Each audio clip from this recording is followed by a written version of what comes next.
미래를 위해서 지난 시간을 돌아보는 타임슬립 영상수필 온고지신입니다.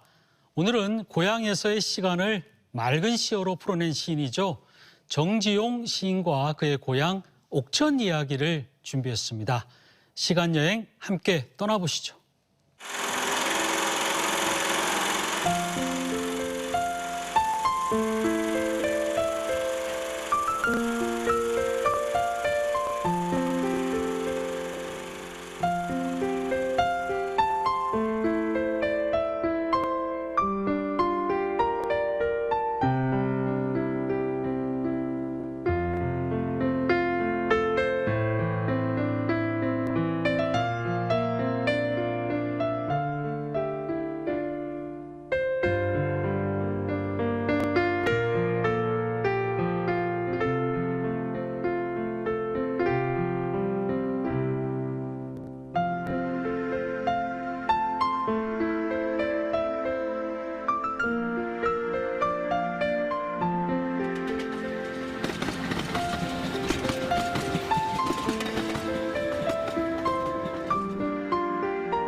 고향에 돌아와도 그리던 고향은 아니러뇨.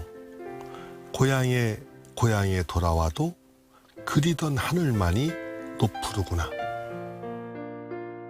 가슴속에 살아있는 고향. 그 고향 이야기를 주옥 같은 시어로 탄생시킨 이가 있습니다. 향수의 시인 정지용과 옥천 이야기로 함께합니다.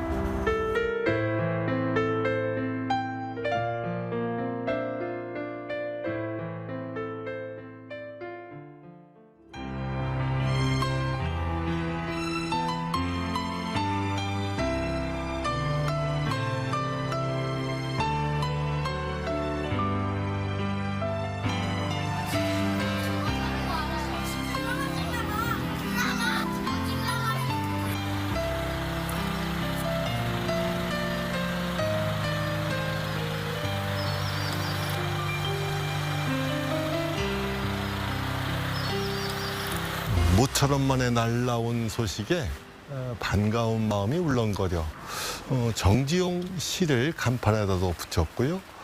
또 시가 있는 상에 참 재미나네요. 이 옥천 사람들은 참 로맨틱해 보입니다. 모두가 다 시인인 것 같아요.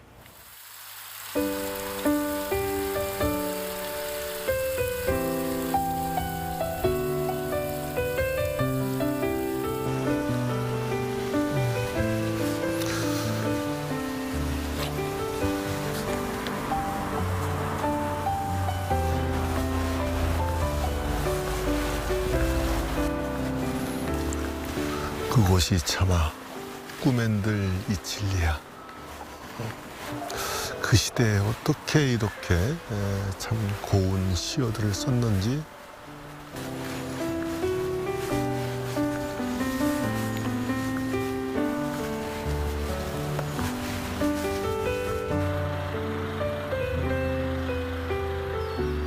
아, 여기네요. 정지용 시인의 생가.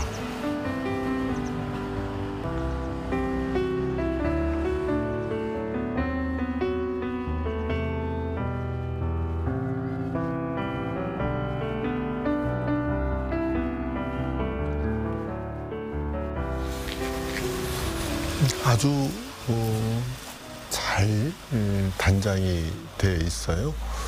지금은 새로 지어 올려졌기 때문에 옛 정치는 다소 가려져 보이지만 정지용 시인의 그런 시상이 이 생가에 가득 채워져 있어 보입니다.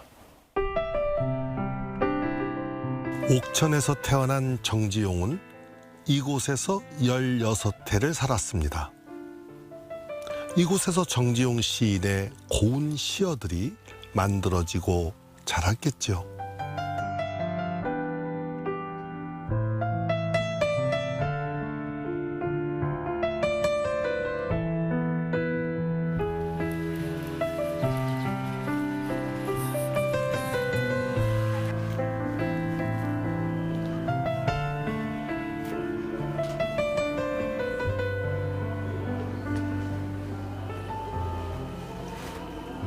정지용 시인은 고향을 떠난 후 휴문고를 거쳐 일본 유학길에 오릅니다. 그리고 졸업해서 귀국한 후에 모교인 휴문고 영어교사로 재직하면서 박용철, 김영랑, 신석초 등과 이 시문학 동인 활동을 펼치죠. 그때 박목월, 조지훈, 박두진 우리나라 청록파 시인들을 이렇게 등단시킨 그런 장본인인데요. 그래서 그 유명한 시문학파라는 말이 생겨납니다. 그런가 하면 윤동주, 이상둔과 같이 많은 시인들을 발굴해서 문단에 등단시킨 한국 현대시의 아버지, 개척자로 자리하고 있습니다.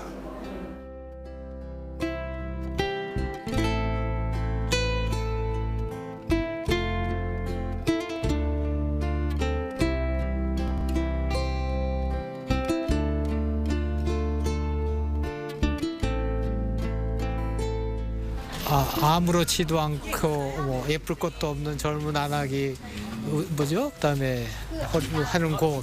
게으른 황소가 하설 피우는 그것이 차마 꿈엔들 이즈리요. 맨 처음 구절 넓은 벌 동쪽 끝으로 그 넓다는 그 의미가 그냥 아련한 느낌도 들고 그냥 좋았던 느낌이 들어요. 시골 출신들입니다. 예.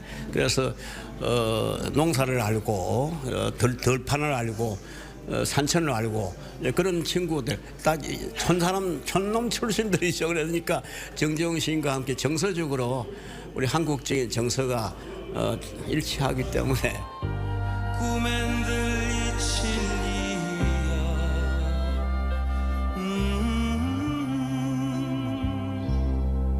지라로의 채가 식어지며 빈 밭에 밤바람 소리 말을 달리고 넓은 벌 동쪽 끝으로 옛 이야기 주줄대는 손짓이 그리워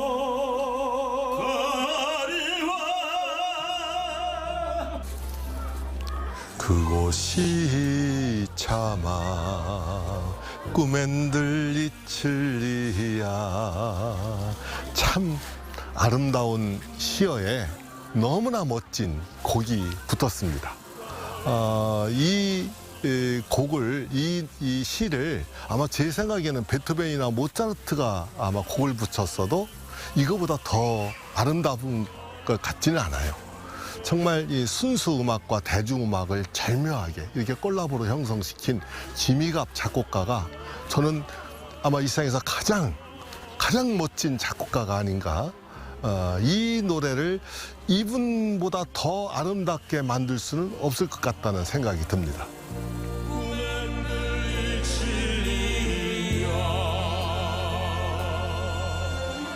흙에서 자란 내 마음 옥천 군민의 지용 사랑은 참 대단해 보이네요. 수십 년 전에 사비를 들여 속리산에서 이렇게 멋진 돌을 가지고 와서 이렇게 반듯한 시비를 세운 이도 있고요. 또 지용제라는 문학제를 해마다 여는가 하면 옥천으로 이사 온 후 지용에 대한 연구로 작가가 되고 교수가 된 분도 있습니다. 또 지용밥상 같은 옥천 대표 먹거리를 개발한 분도 있는데요. 이렇게 시인의 마음을 느끼고 이어가는 이가 또 여기 있습니다.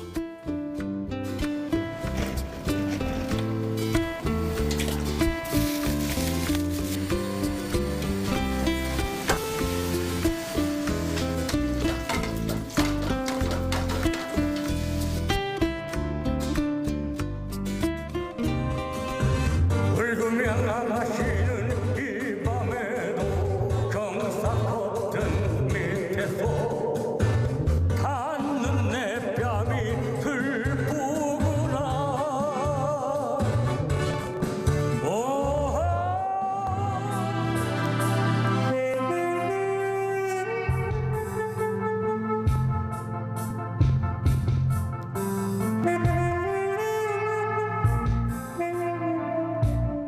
홍세기 선생님은 우리나라에서 리드 보컬을 하다 일본으로 가서 밴드 건반주자를 하셨다고 하네요. 오랜 시간 음악을 해오신 분이랍니다.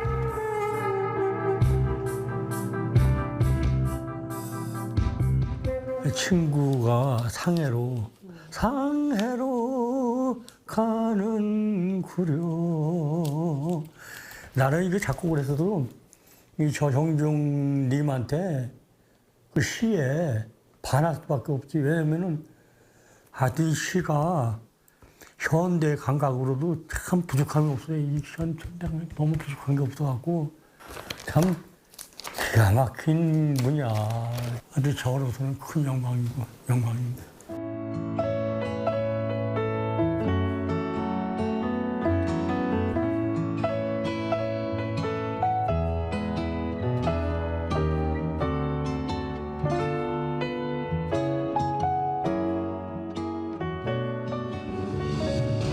검은 버선에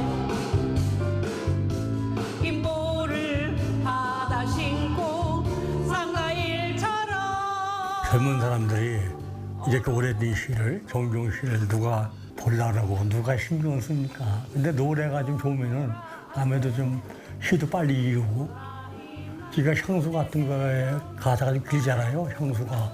근데 그냥 이으려면 못 이어요. 노래 부르면 이운단 말이죠. 비추며 돌틈에 이상하기 하늘 같은 샘물을 희웃거리다.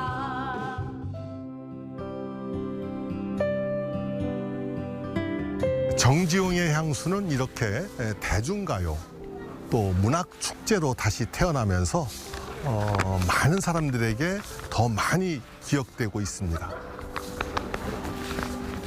저도 시를 쓰는 사람입니다만 이렇게 어떤 사물이나 풍경, 심상을 시로 응축하고 풀어내는 것은 그리 간단한 쉬운 일이 아닙니다.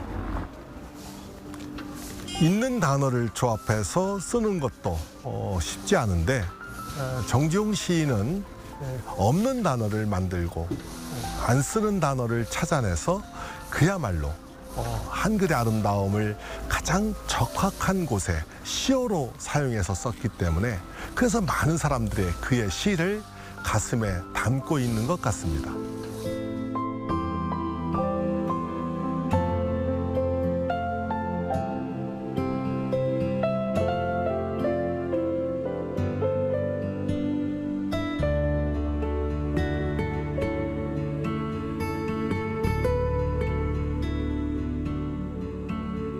시인의 시간은 시가 되고 시인의 기억은 우리에게 위로가 됩니다.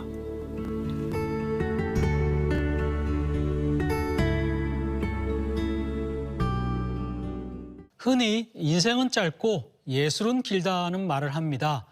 정지용 시인이 떠난 지 반세기가 넘었지만 이렇게 그가 남긴 주옥 같은 시는 우리가 기억해야 할 또 하나의 역사로 남아 있습니다. 늦가을 정치가 묻어나는 영상수필 옹고지신 함께 하셨고요. 계속해서 한 주간의 뉴스를 3원색으로 교통 정리해보는 시간이죠. 뉴스 신호등 이어집니다.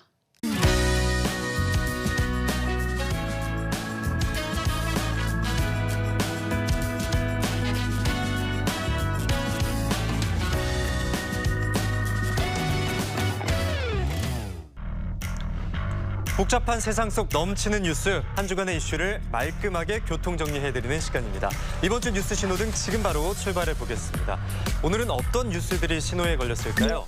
자, 먼저 빨간불 일산화탄소입니다. 지난 12일 충북 영동의 한 캠핑장, 중년 부부와 손자가 숯불 난로를 피운 텐트 안에서 숨진 채 발견됐습니다. 그 전날에도요, 경기도 여주의 캠핑장 텐트 안에서 50대 부부가 숨졌는데 역시 불을 피운 흔적들이 있었죠. 모두 일산화탄소 중독으로 인한 사고로 추정이 되는데요. 밀폐된 공간에서 연료가 연소될 때 산소는 줄어드는 반면 일산화탄소는 증가하기 때문에 발생하는 일산화탄소 중독. 이처럼 비슷한 사고가 이어지자 누리꾼들도 빨간불을 뜨겁게 밝혔습니다. 자, 캠핑할 때 일산화탄소 경보기는 제발 좀 챙기세요. 텐트 안에서 불을 피우면 그대로 저승 캠핑 가는 거 등의 반응을 보였습니다. 자연을 즐기는 캠핑이 유행하면서 꼭 지켜야 할 안전 규칙도 그만큼 늘고 있는데요. 무색무취, 소리 없는 살인자, 일산화탄소는 정지입니다. 정말 위험하거든요. 반드시 예방해야 될 일산화탄소 중독 사고, 빨간 신호 등에 불이 들어왔습니다. 자, 다음 노란불입니다. 자, 노란불은 맨발 걷기. 최근 맨발 걷기가 건강에 좋다고 소문이 나면서 추운 날씨에도 불구하고 유행을 이어가고 있는데요.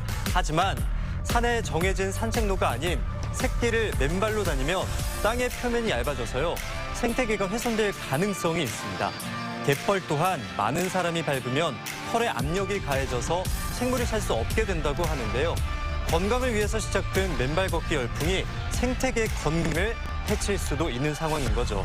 산과 갯벌 모두 지키자는 반성의 뜻으로 누리꾼들 옐로우 카드 꺼내들었습니다. 저러다가 뾰족한 거에 찔리기라도 하면 어쩌려고 맨발 걷기 할 수 있는 곳이 많은데 왜 굳이라는 목소리가 이어졌는데요. 맨발로 걸을 수 있게 조성된 길을 벗어나서 산과 갯벌을 해칠 수도 있는 발걸음에 경고 드리겠습니다. 자, 생태계를 위해서 주의해야 될 맨발 걷기 열풍 노란불에 걸렸습니다. 마지막 신호 한번 살펴볼까요? 네, 초록 신호등 수능입니다. 지난 16일 2024학년도 대학 수학능력시험이 드디어 치러졌습니다. 2020학년도 대학 수학능력시험 이후 무려 4년 만에 노마스크 수능이었는데요. 코로나 확진자도 같은 공간에서 시험을 치렀지만 점심 식사는 별도의 공간에서 이루어졌습니다. 수험생 필적 확인 문구가 화제가 됐었는데요. 가장 넓은 길은 언제나 내 마음속에 양광모 시인이 쓴 가장 넓은 길의 한 구절이 굉장한 우리 수험생들의 마음에 큰 위로를 안겼습니다. 그동안 고생한 수험생들을 격려하는 의미로 초록 신호등이 환하게 반짝거리고 있는데요. 내가 수능을 보는 것도 아닌데 눈물이 모두 고생했어요. 결과를 떠나서 수험 생활 잘 이겨낸 청춘들에게 경의를 표합니다라는 힘찬 메시지들이 줄을 이었습니다. 최선을 다한 수험생 모두 마음속에 가장 넓은 길로 쭉 그대로 직진만 하기를 응원하면서 초록불이 들어왔습니다. 자, 빨노초 이 세 가지 신호로 뉴스 교통 정리해드리는 뉴스 신호등. 오늘 신호들은 어떠셨나요? 이번 한 주도 생활 속의 상식과 질서 잘 지켜주시길 바랍니다. 지금까지 뉴스 신호등이었습니다.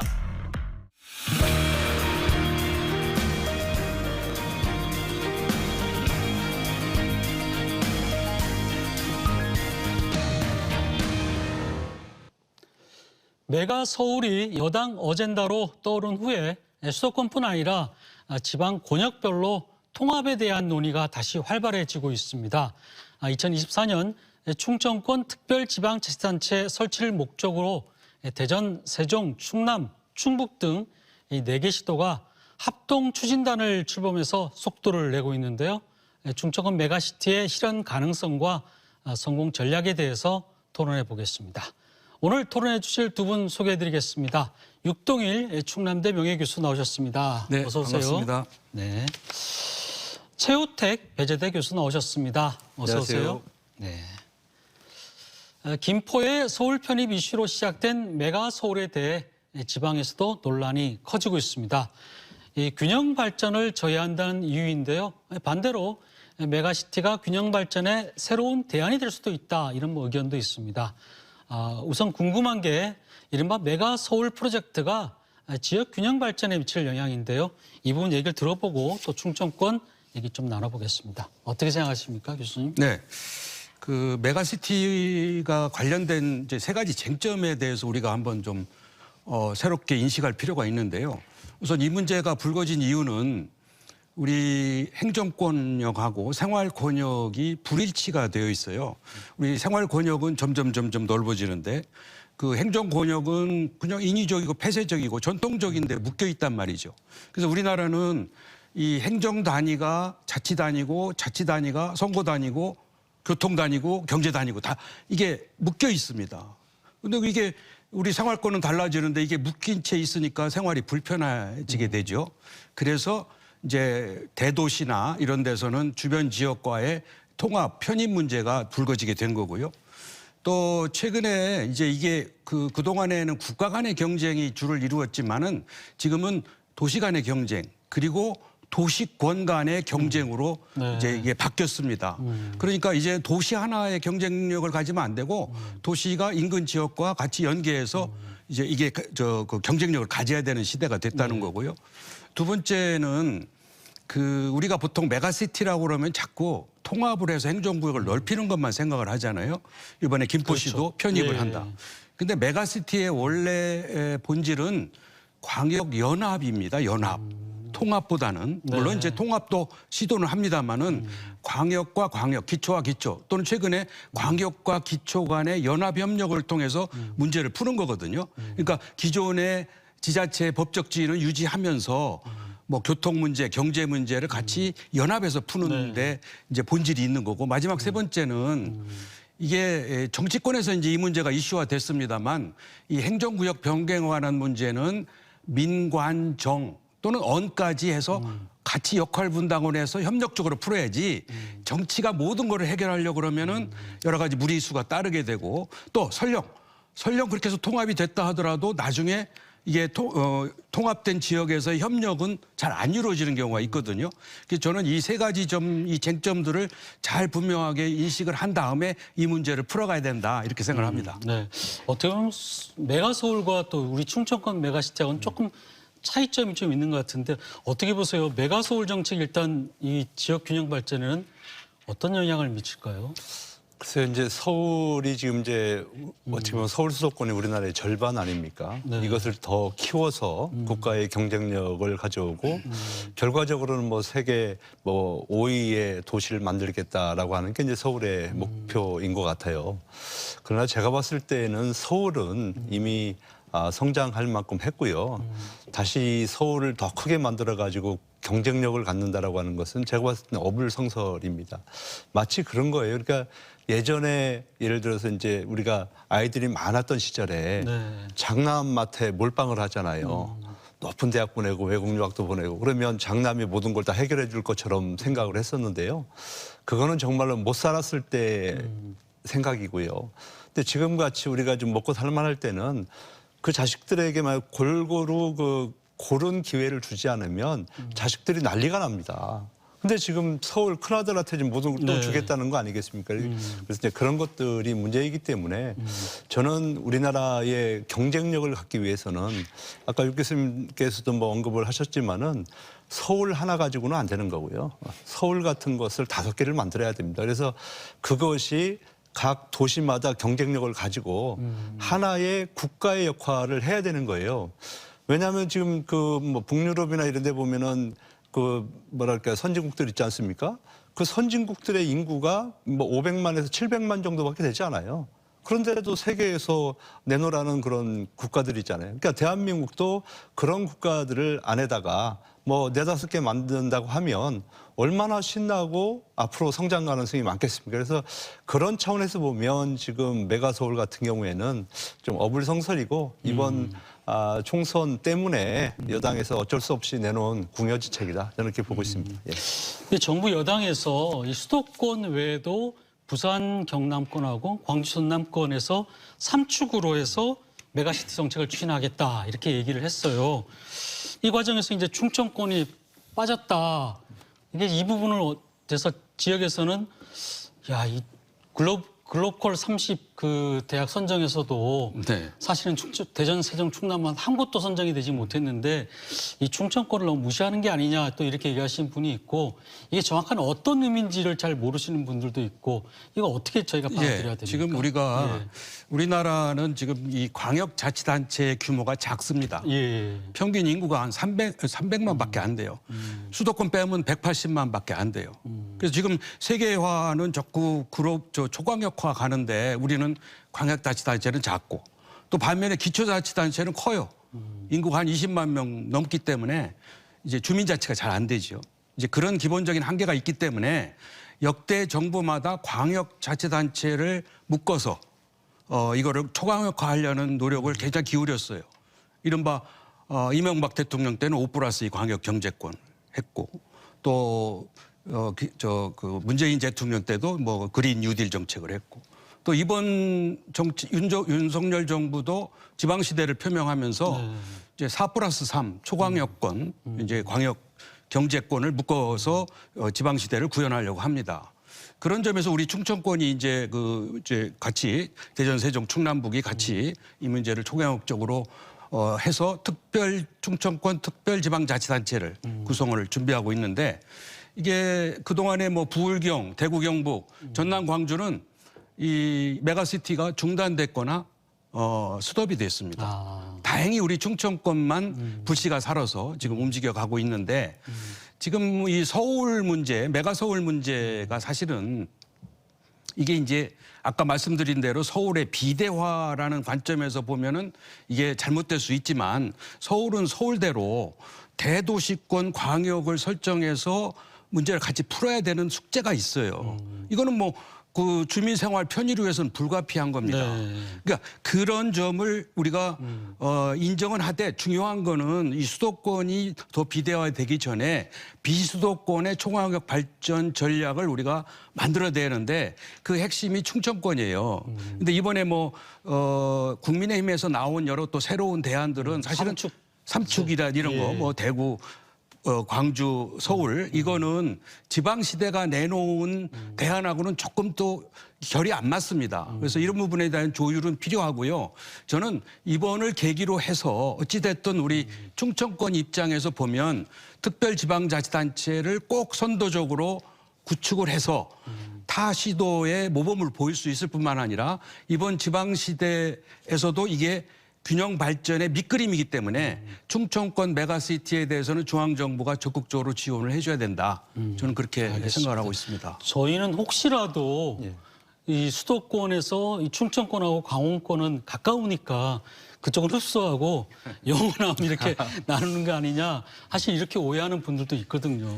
근데 제가 봤을 때는 이제 좀 긍정적으로 생각을 한번 해본다면 아마 서울에 있는 수도의 기능을 세종으로 내려보내기 위해서 그러면 어차피 이제 충청권은 이제 행정 수도가 되는 거니까 그래서 빼놓지 않았나 이렇게 개인적으로 이제 한번 생각도 해보는데 그건 아닌 것 같아요. 그건 아닌 것 같고 제가 봤을 때는 이제 나가야 될 방향은 그런 거죠. 그러니까 기본적으로 우리가 국가의 균형 발전을 하기 위해서는 지금 헌법 체제에서는 할 수가 있는 게 아무것도 없어요, 사실은. 그냥 말뿐이에요. 이거는 뭐 선거 끝나고 나면 또 없던 일 되는 거고요. 바쁘다 보면은 다 잃어버리는 거예요. 그래서 지금이라도 어차피 내년 총선이라고 하는 중요한 이벤트가 있으니까 그 개헌에 대한 지방 분권형 개헌에 대한 불씨를 저는 키워야 되고요. 또 국가가 제대로 가기 위해서는 아까 그 뭐 저는 이제 서울 수도권은 하나로 묶여져서 경제를 담당할 수 있는 그런 기능을 수도권에서 해야 된다고 저는 보고 있고요. 다만 이제 그 수도와 관련되는 그런 것들은 이제 세종 충청권이 담당을 해야 된다. 그리고 나서 이제 부산, 광주, 대구 이런 그런 극들을 연결해 가지고 국가가 균형적으로 성장할 수 있도록 그림을 그려주는 것이 맞지. 지금처럼 뭐 서울하고 뭐 부산하고 뭐 광주하고 이렇게 해서 삼국 체제로 만들겠다라고 하는 것은 그거는 조금 제가 동의하기가 좀 어렵습니다. 예. 알겠습니다. 본격적으로 제가 충청권 메가시티 얘기 좀 해보겠습니다. 대전과 세종, 충남, 충북 4개 시도가 지난 1월 달에 합동추진단을 출범시켰습니다. 2024년도에 충청권 특별지방자치단체 설립을 목표로 이제 하고 있는데 이제 앞으로 어떻게 진행된다는 건지 굉장히 궁금한데요. 요 얘기 한번 좀 얘기 들어볼까요? 그럼 이렇게 되면은 이 자치단체가 없어지고 다 통합되는 거냐? 아니면 뭐 특별한 분야만 이제 합쳐지는 거냐? 굉장히 의문점이 많아요. 아닙니다. 이게 뭐 행정적으로 통합되는 건 아니고요. 지금 이제 나가야 될 방향은 이제 지방정부 연합 형태로 가는 겁니다. 지금 지난번 그 지방자치법 전부 개정안이 통과가 됐는데 그 안에 이제 특별지방자치단체를 설립할 수 있도록 이렇게 법으로 규정이 되어서 그래서 그 법 내에서 이제 특별지방자치단체를 지금 이제 모색을 하고 있는 거고 제일 먼저 했던 곳이 이제 부울경이 시작을 했는데 그 지방 권력이 바뀌면서 그것이 이제 중단이 된 사례가 있고요. 그러나 이제 우리 충청권은 그래도 2015년부터 꾸준히 이 불씨를 지금 살려와 가지고 지금까지 이렇게 하고 있는데 어찌 보면은 실질적으로는 우리 충청권 메가시티가 가장 지금 가능성이 높은 이제 그런 지역이기도 합니다. 그래서 지금 저도 지금 이제 그 합동 추진단에 그 기획총괄 위원회 위원장으로 이제 참여를 좀 하고 있는데요. 나름대로 좀 준비 잘 하고 있고요. 또 생각했던 것보다 4개 자치단체장들의 협력이나 이런 것들도 좀 활발하게 되고 있기 때문에 저는 뭐 내년 7월을 지금 목표로 하고 있는데 글쎄 뭐 7월에 될지 안 될지는 모르겠습니다만은 내년 중에는 출범이 가능할 것으로 보고 있습니다. 예. 연합이라 그러면은 이 주민투표가 필요한 건 아니겠네요. 그럼 어떤 분야에서 그럼 연합 형태로 가는 겁니까? 연합이라고 하면 네. 이제 이렇게 김포시 같이 서울시의 김포구로 이렇게 편입이 되는 게 아니라 각 자치단체의 법적 지위는 존재를 합니다. 네. 그러면서 서로 이제 연계 협력의 방안을 찾기 위해서 특별자치단체를 구성을 하는 거죠. 근데 그거는 주민투표를 거치는 게 아니라 거기에 초강력 의회를 만들고 또 4개 시도지사가 지원을 받아서 이제 특별지방자치단체가 여러 일들을 규약을 만들어서 이제 해결해 나갑니다. 뭐 일들이라고 하면은 이제 초강력 사업이라든지 이런 것들을 확정을 해서 이제 중앙정부와 협력을 하고 그다음에 우리는 또 더 중요한 일을 남겨놓잖아요. 2027년에 세계 유니버시아드 대회를 공동 개최하기 때문에 뭐 그러한 문제도 이제 특별지방자치단체에서 중요한 이제 임무가 되는 거고요. 아무튼 이 충청권 메가시티가 구성이 되면 이제 충청권이 수도권에 경쟁할 수 있는 그러한 이제 인구도 한 560만 명이 되거든요. 그러니까 그나마 수도권과 경쟁할 수 있는 새로운 시스템이 만들어지는 거고요. 그리고 우리가 다행히 이제 부울경이라든지 대구, 경북, 전남, 광주보다 앞서서 만들어지게 되면 국가의 지원을 미리 받을 수가 있거든요. 그리고 우리가 하고 싶어하는 뭐 모빌리티 사업이라든지 첨단 바이오 헬스 사업이라든지 이런 사업들에 대해서 우리가 먼저 선점할 수가 있는 유리한 점이 있습니다. 예. 그러한 점에서 이 충청권 메가시티는 반드시 우리가 성공적으로 구축을 해야 된다 이렇게 그런 겁니다. 그럼 다시 말하면 기존에 이제 대전, 세종, 충남, 충북 자치단체는 그대로 있고 초광역 단체가 하나 더 형성이 돼서 같이 공통 사업을 진행한다는 건데 주민들이 아무래도 좀 반신반의하는 부분들이 있어요. 이게 차질 없이 진행될 거라고 보십니까? 어떻게 보십니까? 예, 저는 뭐 차질 없이 될 거라고 지금 보고 있고요. 지금 이제 여러 차례 자치단체장들이 만나서 지금 이제 협의를 좀 하고 있는데 네. 뭐 큰 이견 없이 지금 되고 있는데 이제 문제가 되는 건 그거예요. 그러니까 광역 초광역 의회를 구성을 해야 되는데 과연 지금 이제 정수는 16명으로 이제 정해져 있어요. 근데 그렇죠. 그 16명을 어떻게 구성할 것이냐. 그러니까 그 예를 들어서 똑같이 4개 자치단체니까 4명씩 해서 16명을 가져갈 것이냐. 네. 아니면 인구 비례에 따라서 이것을 나눠서 가져갈 것이냐. 이제 이 문제가 남아 있는데 세종 같은 경우에는 인구가 지금 40만이 안 되잖아요. 그렇기 때문에 거기는 인구 비례로 하면은 뭐 한두 명밖에 가져갈 수가 없습니다. 그래서 그러다 보니까 세종시에서는 인구 비례는 안 된다. 이거는 이제 비율을 맞춰서 4명씩 가는 게 맞다 이렇게 주장을 하고 있는 것 같고 그러나 이제 충남 같은 경우에는 인구가 제일 많다 보니까 아무래도 이제 인구에 초점을 맞춰서 이것을 이제 대화를 하고 있는데 제가 봤을 때는 그 두 가지가 같이 합쳐질 가능성이 크다. 그래서 그러니까 똑같이 2명씩 배정을 하면 8명이 되잖아요. 그리고 나머지 8명은 인구 비례에서 3, 2, 2, 1 이런 형태로 아마 배분을 하다 보면 아마 그 의회를 구성하는데 큰 문제가 없을 것 같은데 지금 논의 중에 있습니다. 그래서 아직까지는 뭐 결정된 건 없는데 제 판단에는 그렇게 갈 가능성이 크다 이렇게 보여집니다. 근데 여기서 중요한 점이 하나 뭐냐면요. 이번 메가시티를 우리가 진행하는 점에서 놓치지 말아야 할 점이 뭐냐면 이 메가시티에 대한 기본적인 목표나 장단점에 대해서 무엇보다도 이게 어떤 효과를 가져오는지 한번 거기에 대해서 주민들의 설득과 공감대 형성이 필요합니다. 그렇죠. 그래서 아까 말씀드린 대로 우리가 메가시티를 만드는 이유는 지역 경쟁력을 강화시키는 거고 또 우리 그동안에 각 자치단체가 행정구역에 갇혀가지고 폐쇄적인 구역에 갇혀서 교통 문제, 경제 문제, 무슨 환경 문제 그리고 최근에 논란이 되고 있는 그 재난 방제 문제 이런 것들을 같이 협력적으로 못 풀어왔단 말이죠. 그런 점에서 주민들이 굉장히 불편하고 행정은 비효율적이 됐고 낭비적이 됐죠. 그래서 그러한 문제를 우리가 연합을 해서 협력적으로 풀어가는 자치단체를 만드는 거고요. 그리고 그 속에서 이거는 이제 대전, 세종, 충남북이 광역적으로 연계하는 거잖아요. 근데 우리가 갖고 있는 또 하나의 문제가 뭐냐면 대도시와 인근 지역 간의 협력입니다. 우리 대전시가 네. 예를 들면은 인근 시군, 뭐 금산이나 옥천이나 영동이나 계룡이나 이렇게 인근 시군과의 협력도 같이 추진돼야 되는 거예요. 이거는 자연 발생적인 상황입니다. 왜냐하면 이게 생활의 불일치, 행정과 불일치 속에서 오는 주민들의 불만이 많거든요. 불편한 점도 많고. 그래서 이 문제를 같이 풀어갈 수 있도록 이번에 새로 우리가 이런 과제들을 설정하고 이 과제에 대해서 선거 기간에 이거를 주민들에게 충분히 알리고 주민들의 의사를 수렴하고 그렇게 해서 이 문제를 풀어가고 물론 한계도 있습니다. 이 충청 이 메가시티가 된다고 해서 저절로 모든 게 되는 게 아니라 이 안에는 상당히 갈등적인 요소도 있어요. 자치단체 간에 서로 입장이 다르지 않습니까?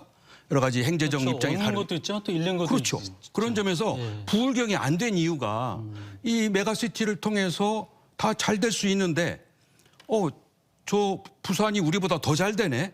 더 많은 걸 가져가네. 이렇게 되니까 또 이게 서로 이해관계가 얽혀가지고 스톱이 된 거거든요. 그러니까 우리 충청권도 이걸 진행하는 과정에서 순탄하게 가는 건 아닙니다.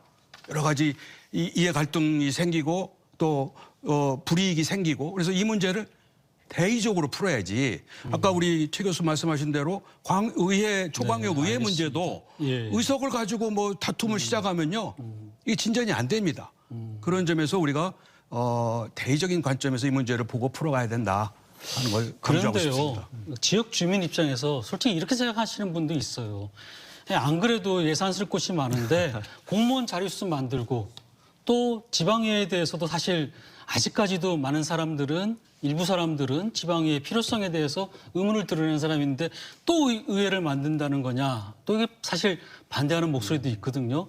이런 부분들을 포함해서 앞으로 그럼 어떤 전략으로 진행을 좀 해야 되는지 마지막 한 말씀 들어보겠습니다. 지금 이제 우리 특별지방자치단체는 뭐 따로 뭐 인원을 뽑아서 뭐 이렇게 진행되는 건 아니고요. 우선은 이제 각 지자체에서 인원을 충원을 받아서 진행이 될 거고 예산 또한 지자체에서 충원을 받을 겁니다. 그리고 또 이제 정부로부터 또 보조금을 받게 될 것이고요. 그래서 지금보다 뭐 이렇게 추가적으로 뭐가 엄청나게 많이 들어가는 비효율적인 측면이 많다 이렇게 보기에는 어렵고요. 이것은 이제 강점이라고 할 수 있는 것은 그런 거잖아요. 그러니까 그동안에 이제 경계를 넘어서 같이 추진해야 되는데 그동안에 잘 소홀했던 문제, 예를 들어 이제 교통 문제라든지 뭐 환경 문제라든지 아니면 또 왜 우리가 이제 지역 화폐 같은 문제도 있지 않습니까? 이것도 사실은 그동안 이제 경계 때문에 애매모호했던 부분이 있거든요. 이런 것들도 자연스럽게 해결될 수 있는 부분이 있습니다. 그래서 앞으로 이 충청권 메가시티가 뭐 제대로 출발될지 안 될지 그건 잘 모르겠습니다만은 그러나 선거 과정 속에서 이것이 좀 이슈화가 되고 정말로 주민들이 올바로 알고 그리고 단점보다는 장점이 많기 때문에 관심을 가지고 이걸 좀 적극적으로 추진했으면 하는 바람을 좀 가지고 있습니다. 네, 교수님. 네, 저는 좀 간단히 요약해 보면 우선 지금같이 정치권만이 주도한다든지 관이 이런 문제를 처음서부터 끝까지 주도하려고 그러면은 성공하기가 어렵다. 이건 뭐 일본의 사례나 외국의 사례 다 그게 교훈으로 남아 있습니다. 그러니까 지금부터는 이 문제에 대해서 우리 주민들이 충분히 정보를 공유하고 의견을 표출할 수 있도록 관주도에서 민주도 또는 민관정이 협력할 수 있는 방안을 만들어야 되고요. 그다음에 자꾸 우리는 급하게 통합, 편입만을 강조하다 보니까 이 중간에 이제 수dob이 됩니다. 그러니까 제가 늘 강조하지만 선협력 후 통합의 원칙. 그러니까 우리가 서로 연합을 통해서 협력하다가 통합이 필요하면 그때 가서 할망정 처음서부터 편입과 통합의 목표를 설정해 놓으면 이게 중간에 갈등과 여러 이해 충돌에 의해서 수dob이 된단 말이에요. 그래서 이 선협력 후 통합의 원칙이 필요하고 마지막으로는 이 정치권의 이거를 끌고 갈 수 있는 리더십이 필요합니다. 네. 이거를 이제 끝까지 일관적으로 끌고 갈 수 있는 그러한 그 정치인들의 리더십 그리고 외국의 사례를 참고해서 이번에는 반드시 이 충청권을 포함한 이 비수도권 메가시티 그리고 서울 문제도 해결할 수 있는 계기가 되기를 바랍니다. 네. 두 말씀 오늘 여기까지 듣도록 하겠습니다. 고맙습니다. 감사합니다. 네, 고맙습니다. 여당의 메가서울 정책으로 더욱 이슈화가 됐지만 충청권 메가시티는 전혀 새로운 정책은 아닙니다. 또 메가시티가 가져올 효과가 분명히 큰 것도 사실입니다. 다만 서로 간의 이해 상충과 또 그에 따른 비용 문제 등 걱정거리도 많습니다. 오늘 토론이 시청자들의 궁금증을 푸는데 다소나마 도움이 됐으면 하는 바람을 가지며 뉴스크레딧 선 올려서 마치겠습니다. 함께해 주신 여러분 고맙습니다.